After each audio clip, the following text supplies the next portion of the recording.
सभी का फिर से एक बार स्वागत है आपके अपने digital platform Somesh Singh chemistry पर।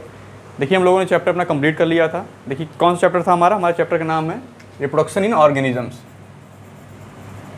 Reproduction in organisms. अब देखिए ये चैप्टर हमारा जो है वो कंप्लीट हो गया है। इसकी हमने जो है थ्योरी जो थ्योरेटिकल पोर्शन था हमारा वो हमने यहाँ पर कंप्लीट कर लिया है। अब मैंने जैसे आपको बताया था बैच शुरू होने से पहले कि हम इस बैच में क्या क्या आपके साथ करने वाले हैं। तो पहला था आपको थ्योरी पढ़ाई जाएगी, उसके बाद क्वेश्चन कराए जाएंगे। तो आज हम ये आपका पूरा सेशन जो है ये क्वेश्चन पर बेस रहेगा। हमने एनसीईआरटी के क्वेश्चन सारे लिए हुए हैं, तो एक एक करके उन क्वेश्चन पर देखते हैं, उन पर डिस्कस करते हैं। कौन कौन से इंपॉर्टेंट पॉइंट मैं आपको डिलीवर कर सकता हूँ वो सारे पॉइंट मैं आपको बताऊँगा, जिससे आप उसको अपने आंसर में मेंशन करिए। आपका जो है एक आंसर, एक मॉडल आंसर आपका तैयार होगा, बिल्कुल कंप्लीट आंसर। हम यहाँ पर एक एक क्वेश्चन का देखने वाले हैं। तो देखिए इसमें हमारा पहला क्वेश्चन यहाँ पर क्या है, क्वेश्चन नंबर हम यहाँ पर फर्स्ट डिस्कस कर रहे हैं। पहला क्वेश्चन हमारा यहाँ पर क्या है कि why is reproduction essential for organisms. Why is reproduction essential for organisms. Essential for organisms. अब देखिए क्वेश्चन हमारा, पहले आप क्वेश्चन कभी भी कोई भी क्वेश्चन अटेम्प्ट करने से पहले सबसे पहले आप उसको मल्टीपल टाइम्स रीड कीजिए। अगर आपने आधा क्वेश्चन रीड करके आंसर लिखना शुरू कर दिया तो वहाँ पर गलतियाँ होने की संभावनाएं बनी रहती हैं। तो सबसे पहले आप एक बार पूरा क्वेश्चन रीड करेंगे, मेरे साथ आप यहाँ पर रीड करिए कि why is reproduction essential for organisms. Reproduction का मतलब आपका हो गया यहाँ पर प्रजनन, प्रजनन हो गया। इसेंशियल का मतलब हो गया कि जरूरी क्यों है, इसकी आवश्यकता क्यों है फॉर ऑर्गेनिजम, जीवों के लिए, जीवों के लिए जो है प्रजनन जरूरी क्यों है। तो मैंने आपको जब रिप्रोडक्शन का इंट्रोडक्शन दिया था तो मैंने आपको वहाँ पर एक बात समझाई थी कि हमें अगर अपने नेक्स्ट जनरेशन का फॉर्मेशन करना है, मैं यहाँ पर आपको पॉइंट वाइज यहाँ पर आंसर दूंगा कि जैसे हमें नेक्स्ट जनरेशन का अगर फॉर्मेशन करना है तो उसके लिए जो प्रोसेस हमारा इन्वॉल्व हो रहा है वो क्या है आपका, वो है आपका रिप्रोडक्शन। तो पहला पॉइंट हमारा यहाँ पर क्या होगा, for the formation of progeny, for the formation of progeny. तो इस आंसर में हमारा पहला पॉइंट आप यही लिखेंगे कि reproduction is essential for organisms. आप यहाँ पर लिखेंगे तो फॉलोइंग पॉइंट्स आप लिखेंगे, following points are important in the sense of reproduction. तो पहले आप बताएंगे कि for the formation of progeny, कि अगर हमें अपनी नेक्स्ट जनरेशन का फॉर्मेशन करना है तो उसके लिए हमें रिप्रोडक्शन करना ही करना है। दूसरा पॉइंट आप यहाँ पर मेंशन करेंगे for the continuity of species, for the continuity of species, for the continuity of species. अगर स्पीसीज की निरंतरता हमें बनाए रखनी है कि एक स्पीसीज जो है वो एक्सटिंक्ट ना हो, उसका जो है बिल्कुल वो अपने एक यूनिफॉर्मली वो बिल्कुल बनी रहे, तो उसके लिए हमें जो है क्या करना है, हमें रिप्रोडक्शन करना है। तो दूसरा पॉइंट हमारा यहाँ पर यही है, for the continuity of species. Continuity का मतलब हो गया आपकी निरंतरता, निरंतरता मतलब लगातार स्पीसीज बनी हुई है, ये हो गया आपका। तीसरा पॉइंट यहाँ पर हम मेंशन करेंगे कि जैसे मैंने आपको बताया था कि अगर कोई भी स्पीसीज रिप्रोडक्शन नहीं करती है तो उसका वो एक्सटिंक्ट हो जाएगी, उसका एक्सटिंक्शन का चांस बना रहता है। तो इससे हमारा क्या होगा कि इकोलॉजिकल बैलेंस जो है वो डैमेज होगा। आप समझिए कि मैंने आपको एग्जांपल वहाँ पर दिया था कि प्लांट्स अगर एक्सटिंक्ट हो गए तो प्रोड्यूसर वहाँ पर हमारे खत्म हो रहे हैं।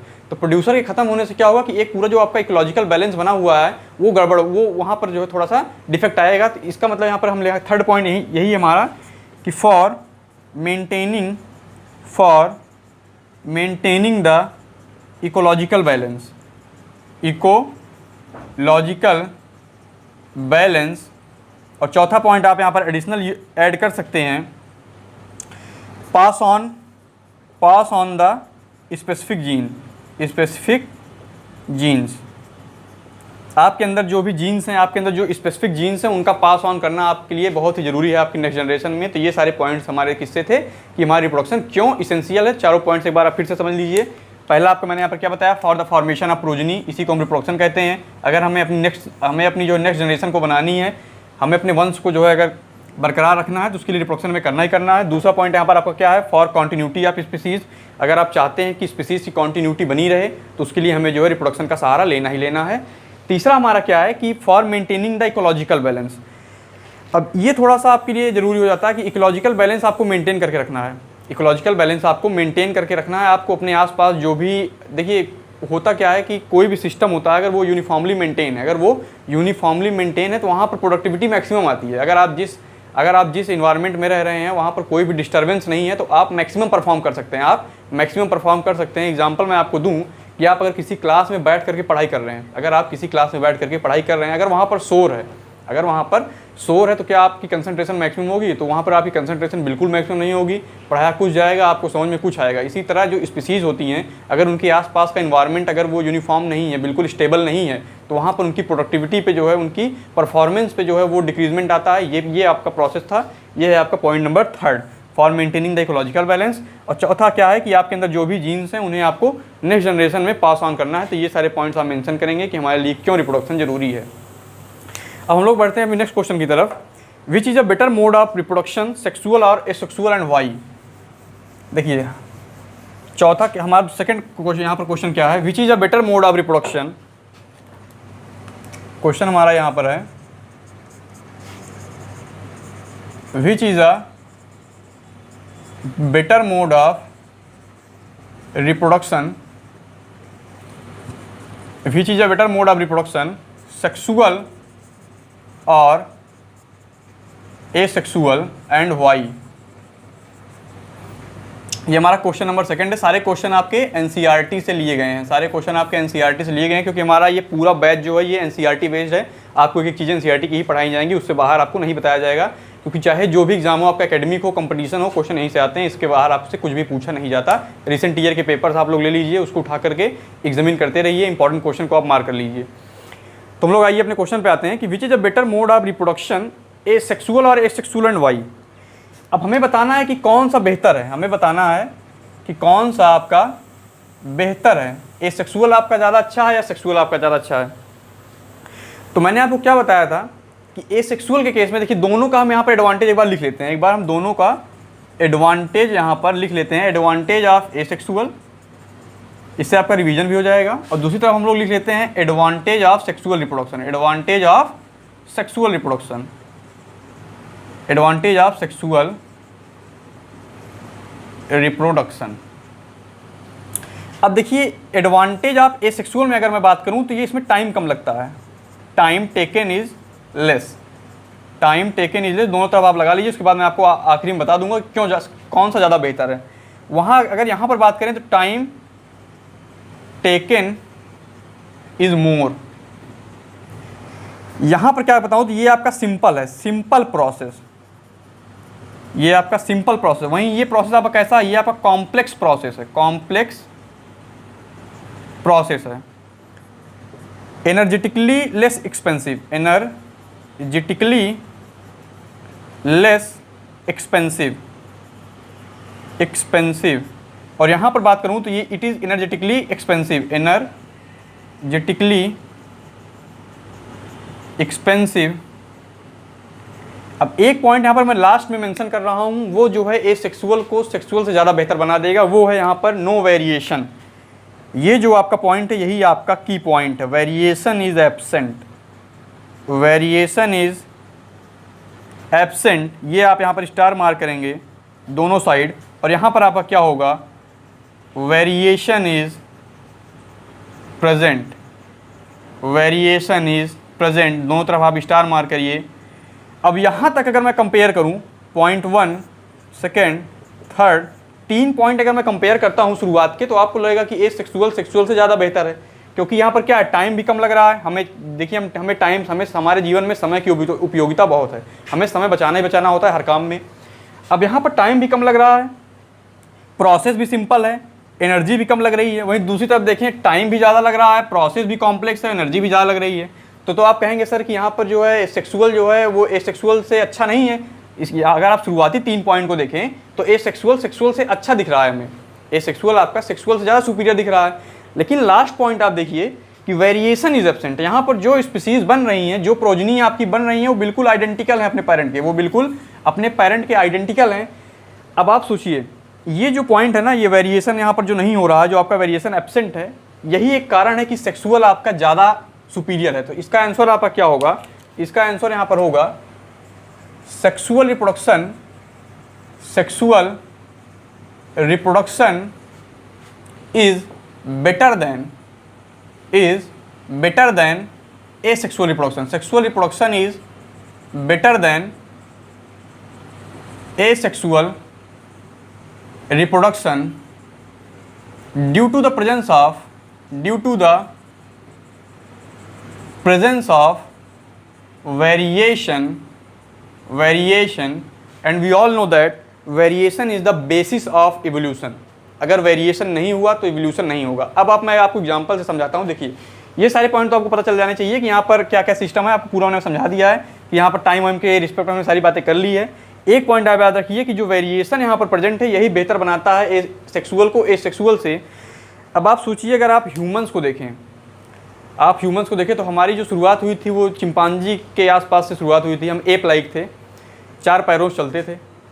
अगर हमारे अंदर इवोल्यूशन ना हुआ होता, अगर हमने समय के साथ इवॉल्व हम ना किए होते, हमने फायर की खोज की, हमने खाने को पका करके खाना शुरू किया, घर बनाया, एनिमल्स को डोमेस्टिकेट किया, कैसे किया? हमारे अंदर इवोल्यूशन हुआ, हमारी मेंटल कैपेसिटी बढ़ती गई, हमारी जो मानसिक क्षमताएं हैं उनमें वृद्धि हुई। हम जो है यहाँ से देखिए हम जो है इन्फीरियर से सुपीरियर की तरफ गए, इन्फीरियर से हम सुपीरियर की तरफ बढ़े, हम इन्फीरियर से सुपीरियर की तरफ बढ़े। ये जो आपका वेरिएशन, ये जो आपका इवोल्यूशन हुआ है ना, इसका बेसिस है आपका वेरिएशन।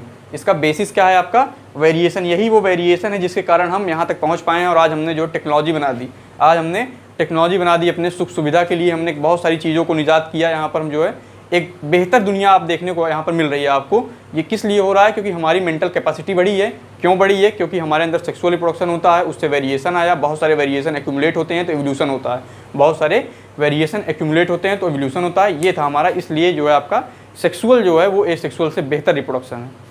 सेक्सुअल आपका एसेक्सुअल से बेहतर रिप्रोडक्शन है।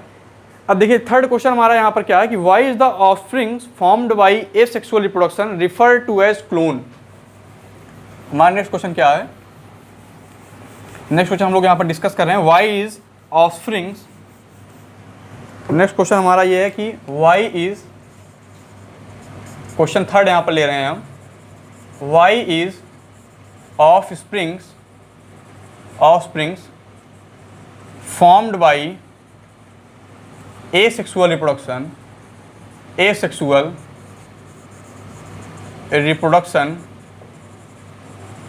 referred as clone।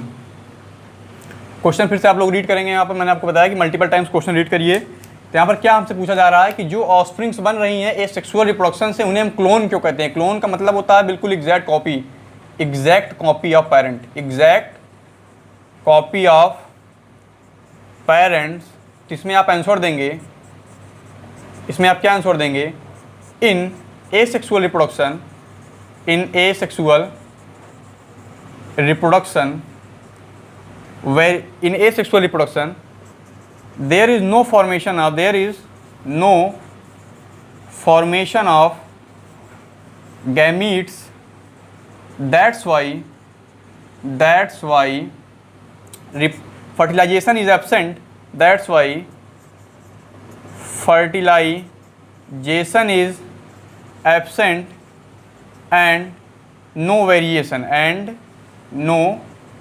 variation अब देखिए अगर आप में गैमीट्स का फॉर्मेशन नहीं हुआ, तो वहाँ फर्टिलाइजेशन नहीं होगा, और फर्टिलाइजेशन नहीं हुआ तो कोई वेरिएशन आपका नहीं आने वाला, क्योंकि आपको पता है कि वहाँ पर आपको जो है फर्टिलाइजेशन होगा तभी आपकी कोई वेरिएशन आएगा। जब हम गैमीट्स का फॉर्मेशन करेंगे, एक आपका गैमीट आया मदर से, एक गैमीट आपका फादर से आया, एक गैमीट आपका मदर से आया, दोनों में क्या हुआ? फर्टिलाइजेशन हुआ। तो जो ये जाइगोट होता है, इसमें आपका जो है मोर सुपीरियर कैरेक्टर्स होते हैं। क्या होंगे? आपके मोर सुपीरियर कैरेक्टर्स होंगे।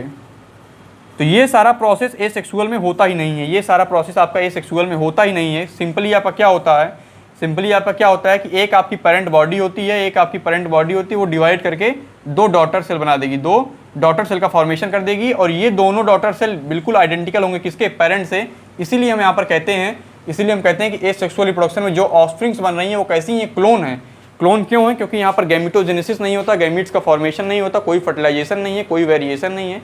सिंपली केवल पेरेंट की बॉडी डिवाइड करके 2 भाग में बढ़ जा रही है, और दोनों बिल्कुल जेनेटिकली आइडेंटिकल हैं अपने पेरेंट्स के, दोनों अपने पेरेंट्स के जेनेटिकली आइडेंटिकल हैं।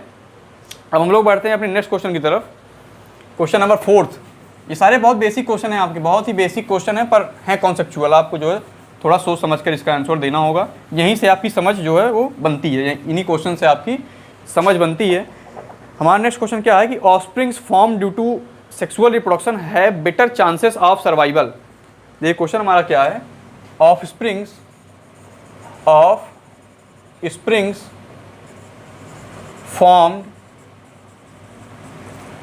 Form due to sexual reproduction, offsprings formed due to sexual reproduction have better chances of survival. Why is this statement always true? Question हमारा क्या है, why is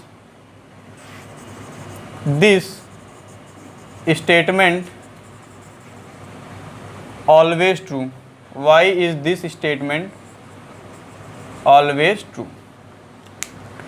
फिर से आप क्वेश्चन यहाँ पर रीड करेंगे। क्वेश्चन आपका क्या है कि offsprings form due to sexual reproduction, sexual reproduction के द्वारा बनाई गई जो ऑफस्प्रिंग्स होती हैं उनके चांसेस, उनके जीवित रहने के चांसेस बेटर क्यों होते हैं, उनके जीवित रहने के चांसेस बेटर क्यों होते हैं, ये स्टेटमेंट हमारा हमेशा सही क्यों होता है, ये स्टेटमेंट हमारा हमेशा ट्रू क्यों होता है। इसका आंसर अगर मैं एक वर्ड में आपसे कहूँ तो इंटरनल फर्टिलाइजेशन। Internal fertilisation. अब यहाँ पर आइए थोड़ा डिस्कस कर लेते हैं कि इंटरनल फर्टिलाइजेशन के यहाँ पर बेनिफिट क्या क्या हैं। अब इसके बेनिफिट आप समझेंगे तो पहला आपका क्या हुआ कि देखिए जो आपके गैमीट्स बन रहे हैं, अगर आप उनका इंटरनल फर्टिलाइजेशन कराते हैं तो वहाँ पर एक प्रॉपर इन्वायरमेंट मिलता है, वहाँ पर जाइगोट और एम्ब्रियो के डेवलपमेंट के लिए आपको एक प्रॉपर इन्वायरमेंट मिल रहा है, एक प्रोटेक्टिव कवरिंग है, वहाँ पर आपको कोई भी किसी भी प्रकार का इन्फेक्शन होने का दिक्कत नहीं है। क्योंकि वहाँ पर आप देखिए क्या हो रहा है इंटरनल फर्टिलाइजेशन में कि आपको प्रॉपर पेरेंटल केयर मिल रहा है, आपको प्रॉपर पेरेंटल केयर मिल रहा है, प्रोटेक्शन आपको फुल मिल रहा है, पूरा प्रोटेक्शन आपको मिल रहा है, न्यूट्रिशन आपको मिल रहा है। और डेवलपमेंट के लिए हमें दो ही चीज़ों की आवश्यकता होती है, पहला आपका होता है प्रोटेक्शन, दूसरा होता है आपका न्यूट्रिशन। अगर कोई चीज़ ग्रोथ कर रही है तो उसके लिए सबसे बड़ी चीज़ क्या है कि उसकी बॉडी कोई डैमेज ना हो। जैसे हमने घर के बाहर एक पौधा लगाया तो हम क्या चाहते हैं कि उस पौधे में कोई डैमेज ना हो, उसे कोई डिजीज़ ना हो और उसे पानी और जो भी इसेंशियल मिनरल्स हैं वो हमेशा टाइम से मिलते रहें। तो इसलिए मैंने यहाँ पर आपको क्या बताया कि इसका आंसर आपका क्या होगा, इंटरनल फर्टिलाइजेशन की वजह से। क्योंकि यहाँ पर सेक्सुअल रिप्रोडक्शन केस में आपका क्या होता है कि मैक्सिमम टाइम्स आपका फर्टिलाइजेशन इंटरनल होता है, लेकिन कहीं कहीं आपका फर्टिलाइजेशन एक्सटर्नल भी होता है, ये आपका होता किसके केस में, एक्सटर्नल फर्टिलाइजेशन। ये आपका एक्सटर्नल फर्टिलाइजेशन होता किसके केस में, तो ये आपके होते हैं एम्फीबियंस में, एम्फीबियंस में आपका होता है। जैसे आपके एग्जांपल में आप कहूँ आपका, तो ये आपका हो गया आपका एग्जांपल में यहाँ पर फ्रॉग, जो आपके फ्रॉग होते हैं इनमें आपका एक्सटर्नल फर्टिलाइजेशन भी देखने को मिलता है। प्लांट्स में मैं बात करूँ तो एल्गी में, प्लांट्स में आपके एल्गी में, ब्रायोफाइट्स में और टेरिडोफाइट्स में आपको जो है क्या देखने को मिलता है कि आपका फर्टिलाइजेशन एक्सटर्नल भी होता है। लेकिन हम अपनी बात करें अगर तो हमारे अंदर फर्टिलाइजेशन कैसा है, हमारे अंदर फर्टिलाइजेशन इंटरनल है, प्रॉपर पेरेंटल केयर हमें मिल रहा है, प्रोटेक्शन हमें मिल रहा है, न्यूट्रिशन हमें मिल रहा है। और देखिए इसमें क्या होता है, आपका होता है जेस्टेशन पीरियड। क्या होता है आपका जेस्टेशन पीरियड का मतलब क्या है कि इम्प्लांटेशन, जब हमारा जाइगोट हमारे यूट्रस में जाता है, जब हमारा जाइगोट हमारे यूट्रस में जाकर इम्प्लांट होगा, वहाँ पर उसका प्रॉपर डेवलपमेंट होगा। तो एक हमें समय बिताना होता है यूट्रस के अंदर। उसके बाद हम जब फुली ग्रोथ हमारी हो जाती है तो हमारा जो बर्थ होता है बाहर, तो हमारा बर्थ बाहर होता है। तो हमने सेंसिटिव पीरियड, जो हमारा सेंसिटिव पीरियड था वो एक प्रोटेक्टिव इन्वायरमेंट में बिता लिया है। वो हमने प्रोटेक्टिव इन्वायरमेंट में हमने उसको काट लिया है, वो हमारा सेंसिटिव पीरियड हमने बिता लिया है। उसके बाद हमारी बर्थ हो रही है। इसीलिए आपका ये सेक्सुअल रिप्रोडक्शन जो है हमेशा जो है वो क्या होता है, वहाँ बेटर चांसेस ऑफ सर्वाइवल होते हैं, यही कारण है आपका कि ये हमेशा स्टेटमेंट आपका ट्रू है, ये स्टेटमेंट आपका हमेशा ट्रू है। अब हम लोग बढ़ते हैं अपने नेक्स्ट क्वेश्चन की तरफ।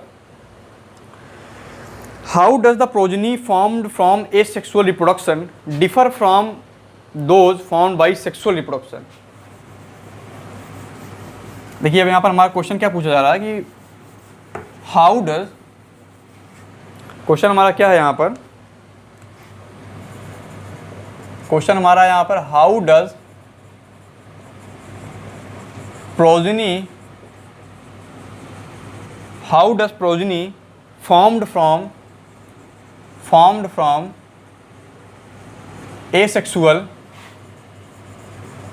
reproduction, how does progeny formed from asexual reproduction differ from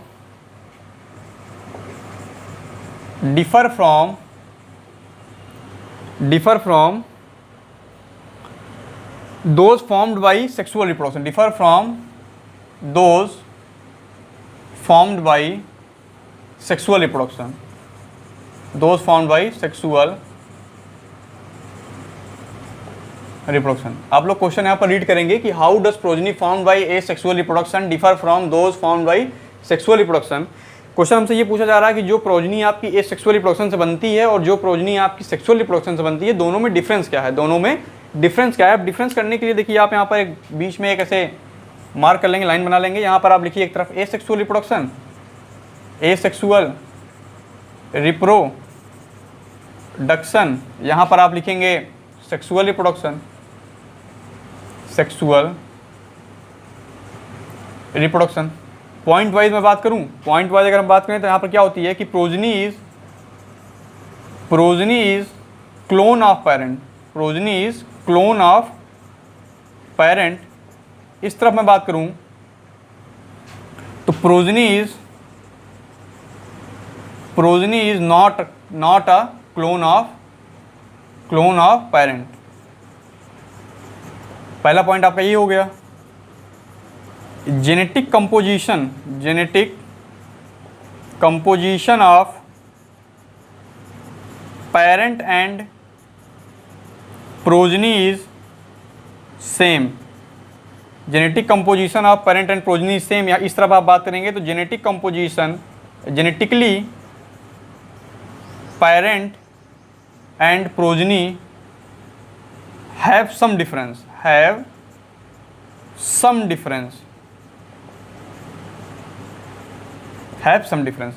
ये कुछ पॉइंट्स है और यहाँ पर आपका ऐड कर सकते हैं कि no variation,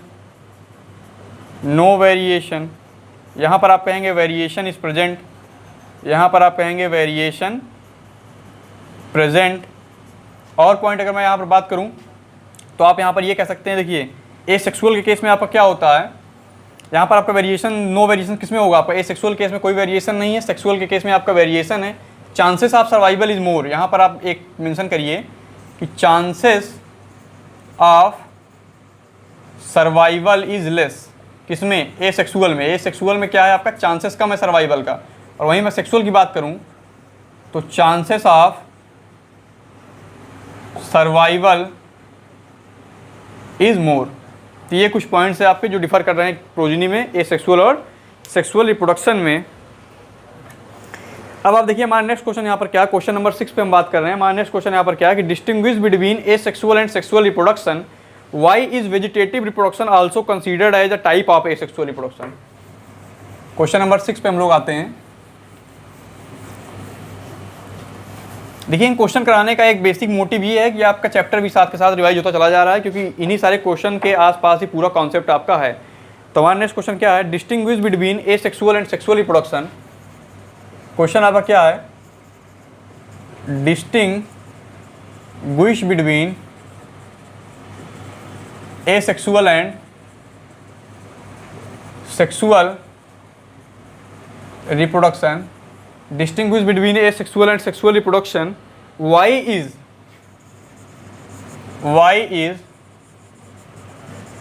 vegetative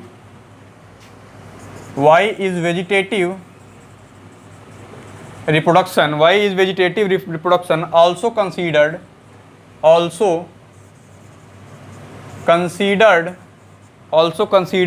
as a type of asexual reproduction, as a type of asexual reproduction।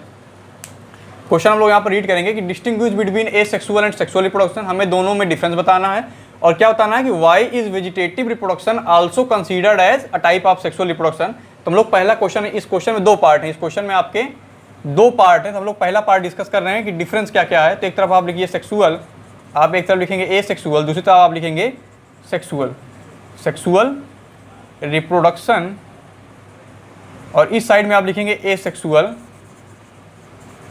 Reproduction. अब डिफरेंस आउट हमें करना है, हमें फिगर आउट करना है कि दोनों में क्या क्या डिफरेंस है। तो पहला पॉइंट आप यहाँ पर यही लिख लीजिए कि uniparental, uniparental in nature, uniparental in nature. यहाँ पर आप कहेंगे generally by parental, generally by parental. हम यहाँ पर मेन डिफरेंस आपके यहाँ पर लिखेंगे, क्योंकि इसके पहले मैंने लेक्चर में आपको सारे डिफरेंस बहुत ही ब्रॉडली पढ़ाए हैं। सेकेंड पॉइंट हम यहाँ पर लिखेंगे no gametes formation, no gametes formation, no gametes formation. यहाँ पर हम क्या कहेंगे, gametes formation occurs, gametes formation occurs. अब जब गैमीट ही नहीं बन रहे हैं तो फर्टिलाइजेशन होने का कोई चांस नहीं, नो फर्टिलाइजेशन, नो फर्टिलाइजेशन। यहाँ पर आप क्या कहेंगे, फर्टिलाइजेशन इज प्रेजेंट।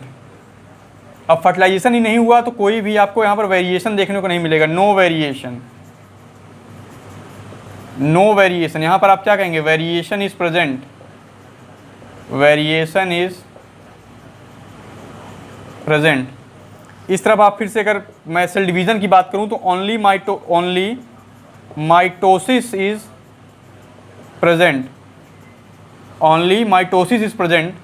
इस साइड में बात करूँ तो both mitosis and meiosis is present, both mitosis and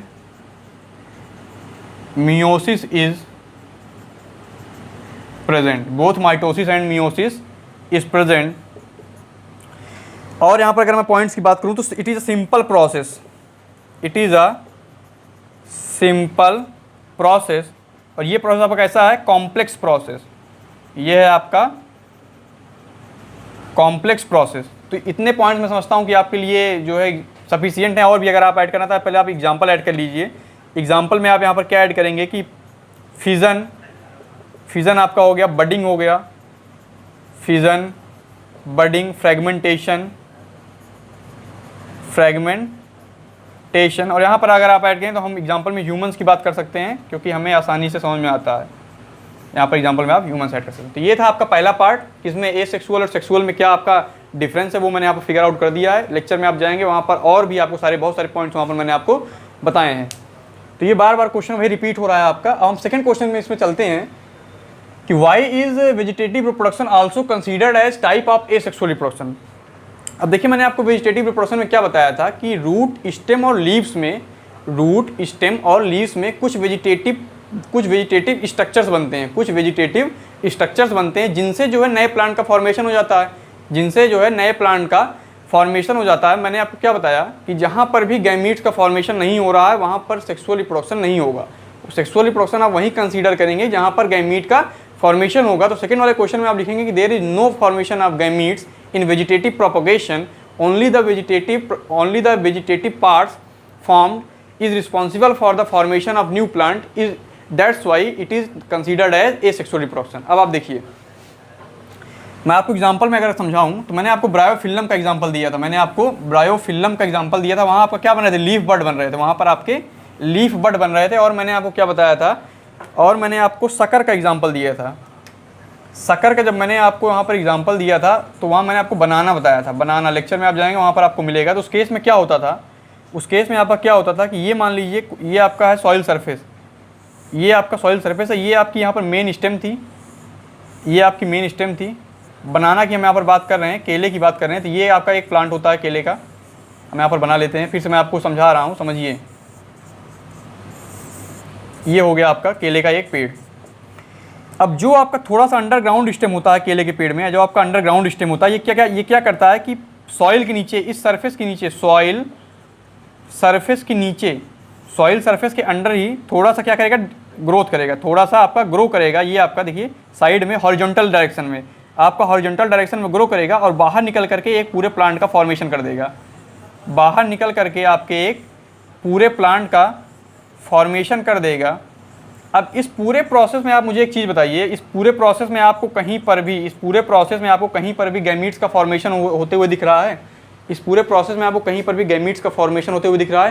केवल स्टेम आपका जो है, केवल स्टेम आपका डेवलपमेंट कर रहा है। कैसे? सॉइल के अंदर हॉरिजॉन्टली इस डायरेक्शन में आपके ये आपका डायरेक्शन है वर्टिकल, ये आपका डायरेक्शन है वर्टिकल और ये डायरेक्शन आपका हॉरिजॉन्टल है, ये डायरेक्शन आपका हॉरिजॉन्टल है। तो आप देख रहे हैं कि सॉइल के अंदर केवल आपका स्टेम जो है ये आपका हॉरिजॉन्टल डायरेक्शन में ग्रो कर रहा है। उसके बाद पूरा प्लांट आपका बाहर आ जाता है, उसके बाद आपका पूरा प्लांट आपका बाहर आ जाता है। यहाँ पर कोई भी गैमीट का फॉर्मेशन होते हुए आपको नहीं दिख रहा। No gamete formation, no gamete formation. और जहाँ पर भी गैमीट का फॉर्मेशन नहीं होगा वहाँ पर आप कभी भी नहीं कहेंगे कि सेक्सुअल रिप्रोडक्शन है। आप इस बात को नोट कर लीजिए कि सेक्सुअल रिप्रोडक्शन आप वहीं कहेंगे जहाँ गैमिटोजेनेसिस हो, फर्टिलाइजेशन हो, वेरिएशन हो। ये तीनों चीज़ें अगर आपको मिलती हैं तब आप कहेंगे कि यहाँ सेक्सुअल रिप्रोडक्शन है। और बाकी जहाँ जहाँ भी रिप्रोडक्शन हो रहा है वो बाकी आपका कैसा है? Asexual reproduction. तो ये था आपका क्वेश्चन, हमने यहाँ पर सेकंड भी आप आपको डिस्कस कर दिया है। हम लोग बढ़ते हैं अपने नेक्स्ट क्वेश्चन की तरफ। नेक्स्ट क्वेश्चन हमारा क्या है? यहाँ पर नेक्स्ट क्वेश्चन हमारा क्या है? हमें बताना है कि what is vegetative propagation, give to suitable example. तो मैंने आपको क्या बताया कि फॉर वेजिटेटिव प्रोपगेशन की हमें डिफिनीशन देनी है। यहाँ पर वेजिटेटिव प्रोपगेशन की यहाँ पर हमें डिफिनीशन देनी है। तो इसमें मैंने आपको क्या बताया कि आपके जो वेजिटेटिव स्ट्रक्चर्स होते हैं, जैसे एग्जांपल में हम यहाँ पर डिफिनीशन लिख लेते हैं इसकी। वेजिटेटिव स्ट्रक्चर्स ब्रैकेट में आप कहेंगे प्रोपाग्यूल्स फॉर्म्ड, वेजिटेटिव स्ट्रक्चर्स और propagules formed in root stem and leaves which are responsible for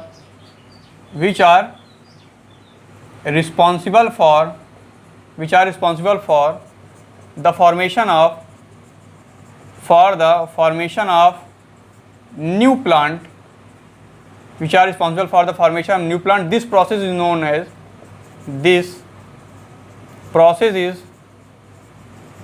known as vegetative propagation.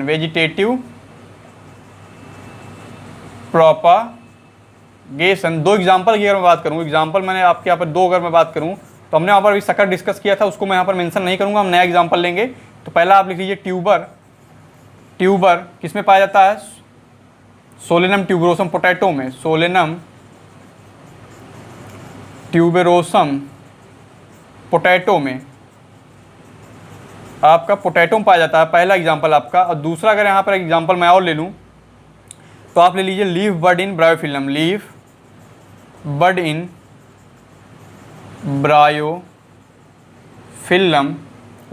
ब्रायोफिल्लम। Potato case में क्या होता था कि मैंने वहाँ पर आपको बताया था फिगर बना करके कि ये आपका पोटैटो हो गया। इसमें यहाँ पर होती थी आई, यहाँ पर आपकी आईज होती थी और यहाँ पर बड का फॉर्मेशन होता था, जहाँ से पूरे प्लांट का फॉर्मेशन होता है। यहाँ पर आई बड बनती थी, क्या बनती थी आपकी? आई बड का फॉर्मेशन होगा जिससे आपका पूरा प्लांट बन जाएगा। ब्रायोफिल्लम के केस में क्या होता था कि ये मान लीजिए उसकी लीफ है आपकी ब्रायोफिल्लम की, ये आपकी ब्रायोफिल्लम की लीफ हो गई। तो यहाँ पर मार्जिन्स पे आप देखते थे कि यहाँ पर लीफ बड बनती थी, यहाँ पर आपकी लीफ बड बनती थी मार्जिन्स पे। ब्रायोफिल्लम की पत्तियों में जो है यहाँ पर मार्जिन पे लीफ बड बनती थी, इन्हीं बड से नए प्लांट का फॉर्मेशन हो जाता था, न्यू प्लांट्स का फॉर्मेशन होता था इन्हीं बड से। तो ये दोनों आपका एग्जांपल किसका है? वेजिटेटिव प्रोपगेशन का। ये था हमारा क्वेश्चन नंबर 7। ये हमारा क्वेश्चन नंबर 7 था। हम लोग बढ़ रहे हैं क्वेश्चन नंबर 8 की तरफ। क्वेश्चन नंबर 8 हमारा क्या है कि जुवेनाइल फेज, रिप्रोडक्टिव फेज और सेनेसेंट फेज में आपको बताना है, डिफाइन करना है। तो इस क्वेश्चन को हमें लिखने की जरूरत नहीं है, हम इसका एक्सप्लेनेशन वैसे ही ले लेते हैं।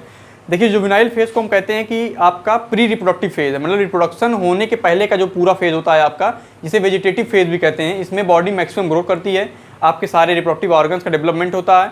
इस पूरे प्रोसेस को हम कहते हैं जुवेनाइल फेज, इसी को हम कहते हैं आपका प्री रिप्रोडक्टिव फेज, इसी को कहते हैं वेजिटेटिव फेज।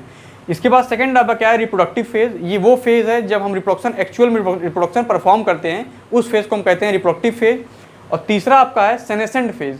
सेनेसेंट फेज का मतलब होता है जब आप एक पूरी उम्र जी चुके होते हैं, बिल्कुल आप अपने डेथ की ओर बढ़ रहे होते हैं, उस फेज को हम कहते हैं सेनेसेंट फेज। ये था आपका क्वेश्चन नंबर 8, इसको मैं बार बार मेंशन करने की ज़रूरत नहीं है। क्वेश्चन नंबर 9 क्या है यहाँ पर कि higher organism have resorted to sexual reproduction in spite of its complexity why. ये क्वेश्चन थोड़ा सा कॉन्सेप्चुअल, इसको आप देखिए कि higher organisms resorted to sexual reproduction, higher organisms resorted to sexual reproduction in spite of higher organisms resorted to sexual reproduction in spite of its complexity, in spite of its complexity why। Question ये कहना चाह रहा है कि जो आपके higher organisms होते हैं वो सेक्सुअल रिप्रोडक्शन को क्यों चुनते हैं, जबकि पता है कि सेक्सुअल रिप्रोडक्शन आपका कैसा है, नेचर में कॉम्प्लेक्स है, जटिल है। ये प्रोसेस आपका मल्टी स्टेप प्रोसेस है और हर प्रोसेस पे जो है आपकी एनर्जी वेस्ट हो रही है। इसलिए प्रोसेस आपका कैसा है, आपका प्रोसेस कैसा हो गया, आपका सेक्सुअल रिप्रोडक्शन आपका प्रोसेस कैसा है, तो आप कहेंगे ये कॉम्प्लेक्स है। ये आपका कॉम्प्लेक्स का मतलब होता है जटिल, कॉम्प्लेक्स का मतलब आपका जटिल हो गया। लेकिन इसकी जटिलता को देखते हुए भी जो आपके हायर ऑर्गेनिजम्स हैं वो क्यों सेक्सुअल रिप्रोडक्शन को प्रीफर करते हैं, तो इसका आंसर केवल एक ही है कि यहाँ पर स्कोप ऑफ इवोल्यूशन है। यहाँ पर स्कोप ऑफ इवोल्यूशन है। यहाँ पर क्या है आपका, तो यहाँ पर है गैमीट्स का फॉर्मेशन, यहाँ पर आपके गैमीट्स का फॉर्मेशन है, गैमीट्स का फॉर्मेशन है, फर्टिलाइजेशन है, आपका फर्टिलाइजेशन है, और यहाँ पर आपका क्या है, तो यहाँ पर है आपका, यहाँ पर आपका क्या है, तो यहाँ पर आपका वेरिएशन है, यहाँ पर आपका वेरिएशन है। और ये जो तीनों पॉइंट्स हैं, ये जो मैंने यहाँ पर तीनों चीज़ें यहाँ पर आपकी मेंशन की हैं, इन तीनों चीज़ों से होता क्या है, इन तीनों चीज़ों से क्या मिलता है, scope of evolution. Scope of evolution, species जो है मोर सुपीरियर हो जाती हैं। स्पीसीज़ जो है अपने इन्वायरमेंट के अनुसार जो है बदलती हैं, अपने आप को बदलाव लाती हैं। अगर उनके आसपास का इन्वायरमेंट बदल रहा है तो खुद के अंदर भी बदलाव लाएंगी। और अगर कुछ भी मॉडिफिकेशन करने की अगर हमें आवश्यकता होती है, हमें समय समय पर मॉडिफाई करना होता है चीज़ों को, अगर कुछ भी मॉडिफिकेशन करने की आवश्यकता होती है तो वो केवल इसी आपके प्रोसेस में हो सकता है। किसमें, सेक्सुअल रिप्रोडक्शन में ही केवल चांस है किसका, इवोल्यूशन का। इसीलिए जो आपकी स्पीसीज़ होती हैं, इसीलिए जो आपकी हायर स्पीसीज़ हैं वो हमेशा सेक्सुअल रिप्रोडक्शन को प्रीफर करती हैं, जबकि उन्हें पता है कि इस प्रोसेस में हमें कठिनाइयाँ ज़्यादा हैं, हमें एनर्जी भी ज़्यादा वेस्ट करनी पड़ेगी, हमारा समय भी ज़्यादा लगेगा, तब भी वो जो है इस प्रोसेस को चुनती हैं। और दूसरी चीज़ आपको मैं यहाँ पर एक चीज़ और मेंशन कर दूँ, तो यहाँ पर रेट ऑफ सर्वाइवल भी ज़्यादा है। यहाँ पर आपका क्या है, rate of survival is more, rate of survival is more. तो ये कुछ बातें हैं जो यहाँ पर आपको मेंशन करनी होगी। हम लोग बढ़ते हैं अपने नेक्स्ट क्वेश्चन की तरफ। नेक्स्ट क्वेश्चन हमारा क्या है कि explain why meiosis and gametogenesis are always interlinked. Explain why meiosis and gametogenesis are always interlinked. Question हमारा क्या है, explain why meiosis and gametogenesis are always interlinked। Question हमारा क्या कह रहा है कि जो आपका गैमेटोजेनेसिस होता है और जो आपका मियोसिस होता है वो दोनों कैसे एक दूसरे के साथ जुड़े हुए रहते हैं। तो मैंने आपको क्या बताया कि देखिए मियोसिस में क्या होता है कि आपका क्रोमोसोम नंबर हाफ हो जाएगा। आपका क्रोमोसोम नंबर क्या होगा, हाफ हो जाएगा। अगर कोई सेल है, कोई ये सेल है, इसका क्रोमोसोम नंबर 2n है, जब ये मियोसिस करके 4 सेल का फॉर्मेशन करेगी, ये मियोसिस करके 4 सेल का फॉर्मेशन करेगी, तो सारे सेल का जो है क्रोमोसोम नंबर क्या होगा, वो हाफ हो जाएगा, वो यहाँ पर हाफ हो जाएगा। ये तो था आपका मियोसिस, ये था आपका मियोसिस। अब हम अगर अपनी बात करें, ह्यूमंस की बात करें, तो स्पर्म का जो फॉर्मेशन होता है, स्पर्म या ओवम का जो फॉर्मेशन होता है वो होता है गैमेटोजेनेसिस से। तो गैमेटोजेनेसिस क्या है, गैमेटोजेनेसिस है process, it is a process of formation of gametes with the help of meiotic division, with the help of meiotic division. यहाँ पर मियोसिस यहाँ पर भी हो रहा है, फिर गैमेटोजेनेसिस में भी मियोसिस हो रहा है, क्योंकि यहाँ पर क्या होता है, यहाँ पर क्या होता है कि आपकी जो टेस्टिस की सेल्स होती हैं, आपकी जो टेस्टिस एंड ओवरी की सेल्स होती हैं, वो क्या करेंगी, वो डिवाइड करेंगी, वो डिवाइड करके गैमीट्स का फॉर्मेशन करेंगी, गैमीट्स का फॉर्मेशन करेंगी। और आपको पता है कि गैमीट्स की प्लॉइडी क्या होती है, गैमीट्स की प्लॉइडी हमेशा होती है एन। ये भी कैसे हैं, हैप्लॉइड हैं, ये भी कैसे हैं, हैप्लॉइड हैं। तो आप यहाँ पर देख पा रहे हैं कि मियोसिस से जो सेल्स का फॉर्मेशन हो रहा है वो भी आपका कैसा हैप्लॉइड, और गैमेटोजेनेसिस से जो गैमीट्स का फॉर्मेशन हो रहा है वो भी आपका हैप्लॉइड है। इसीलिए दोनों प्रोसेस आपके कैसे हैं, ये हमेशा आपके इंटरलिंक्ड रहते हैं, ये प्रोसेस आपके इंटरलिंक्ड रहते हैं। अब देखिए हमारा नेक्स्ट क्वेश्चन यहाँ पर क्या है, क्वेश्चन नंबर 11 की तरफ हम लोग बढ़ रहे हैं, क्वेश्चन नंबर 11 की तरफ हम लोग बढ़ रहे हैं, क्वेश्चन नंबर 11 की तरफ हम लोग बढ़ रहे हैं। सबसे पहले हम क्वेश्चन नोट डाउन करेंगे, क्वेश्चन हमारा क्या है कि identify each part of the flowering plant and write whether it is haploid और diploid. Identify each part of flowering plant, each part of flowering plant, whether it is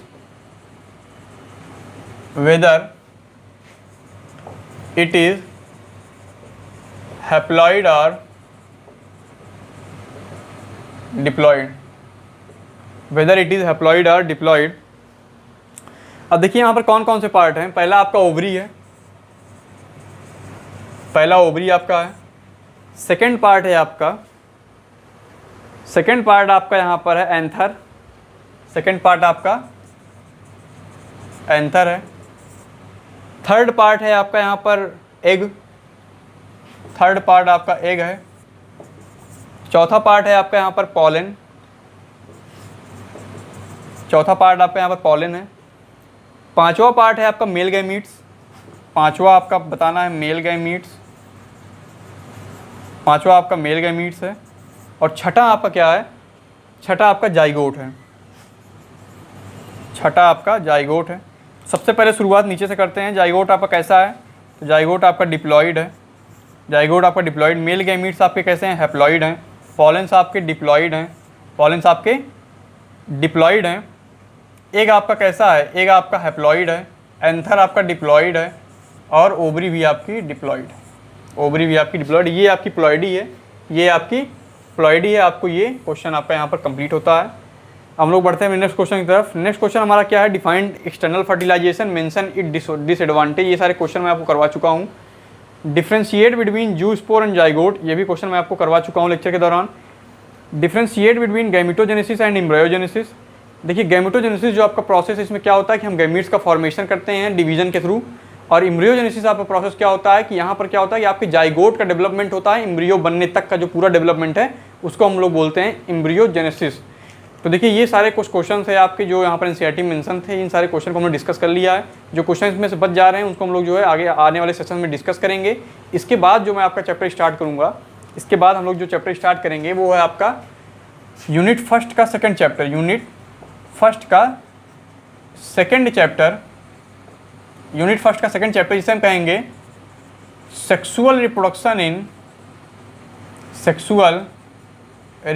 in flowering plant, sexual reproduction in flowering plant.